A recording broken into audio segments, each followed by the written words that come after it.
Togo Info, le Togo à votre portée.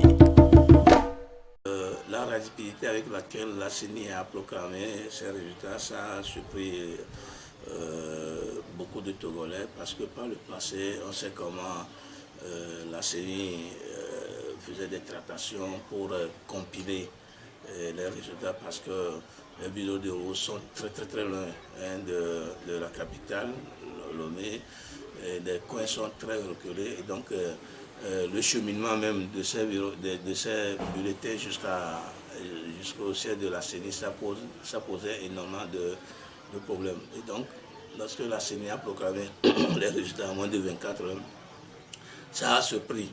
Mais de toute façon, elle a déjà fait et le peuple l'a consommé.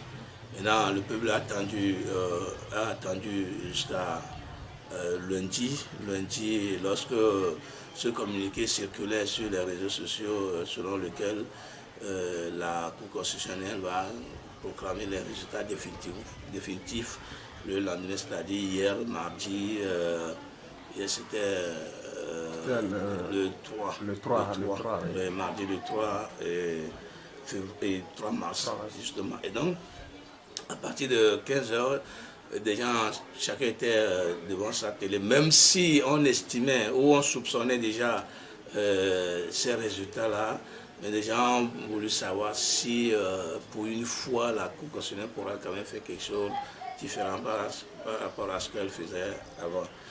On en était là lorsque la Cour a confirmé les résultats proclamés par la CENI, sauf qu'il y a eu un petit aménagement où les résultats de 72,36% proclamés par la CENI étaient descendus à 70,78%.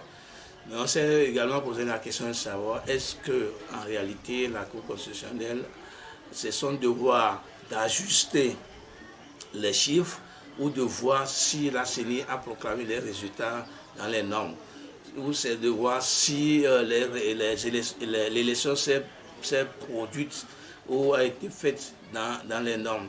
Est-ce que dans la régularité, l'élection a été faite? Bon, est-ce qu'il y a des choses qui pouvaient quand même entacher la régularité de cette élection-là? On s'est posé cette question-là, mais malheureusement, on ne pourra pas nous donner des réponses claires et précises là-dessus. Sauf que la Cour constitutionnelle a confirmé les résultats proclamés par la CENI. Et donc, c'était en réalité ça. Et donc, on a dit que la Cour constitutionnelle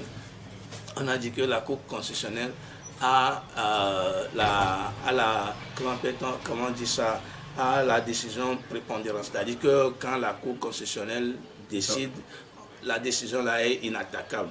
Personne ne peut plus attaquer cette décision-là. Voilà. Et donc, même les recours déposés par le second, c'est-à-dire Michel Guillaume, comme d'habitude, ces recours-là ont été rejetés en bloc. La Cour constitutionnelle nous disait que par faute de preuves tangibles, qu'elle ne pouvait pas prendre en compte ces recours-là. Sauf que la Cour ne nous a pas apporté les preuves suffisantes, elle aussi, pour nous dire que voilà, elle a ces preuves-là,